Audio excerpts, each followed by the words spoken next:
Next time যদি cinema বানান তাহলে আমাকে নায়িকা নিতে হবে সাকিব খানের, আর হচ্ছে কেমনে কি ডিরেকশন দেয় এটাও আমার থেকে শিখে নেবেন। ছবি ফ্লপ, সিনেমারে 10-এ দিবই না। এই ছবির নাম কি করে রাজকুমার? তোমার কথাতে আমি হব সব পেরিয়ে তোমার কাছে আসবো বারবার। রাজকুমার সিনেমা দেখে এ কেমন মন্তব্য করলেন এই তরুণী।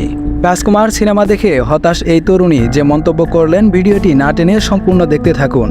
কে পানি আসে নাই ভাই এই সিনেমা দেখে? আপনি টান টান উত্তেজনার মধ্য দিয়ে এবার রমজানের ঈদে মুক্তি পেয়েছে রাজকুমার সহ 13টি সিনেমা। রাজকুমার সিনেমা দেখে শাকিব খানের ভক্তরা অনেকেই বলছেন এটি প্রিয়তমার রেকর্ডও ভেঙে দিবে। তবে এই তরুণী যেন বলছেন একেবারেই অন্যরকম কথা।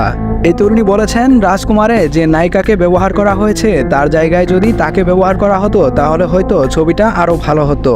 যে নায়িকাটা কফি কান্ট্রি মেয়েটার নাম মেবি, সেটা বড় কথা না। বড় কথা হচ্ছে যে এই নায়িকাটার জায়গায় এই মেয়েটাকে না দিয়ে যদি আমাকেও দিত, ক্যারেক্টারের সাথে আমার ফেসটা মিল যাইতো, রোমান্টিক সিনের সাথে আমার ফেসটা মিল যাইতো, সব কিছুর সাথেই মিল যাইতো।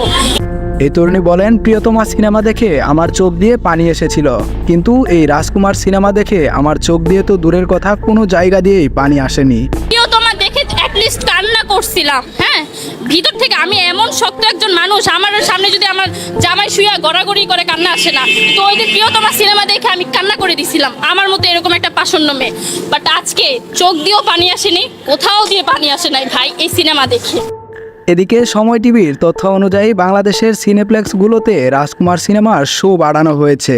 যেখানে একদিনে রাজকুমার সিনেমার শো চলতো মাত্র 2টি, সেখানে এখন চলতেছে 4টি।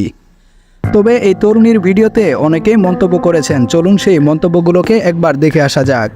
RS স্বাধীন শাহরিয়ার লিখেছেন নেক্সট ঈদের মুভিতে এই মেয়েকে নায়িকা হিসেবে দেখতে চাই, সাথে দিয়েছেন হাহা রিয়েক্ট।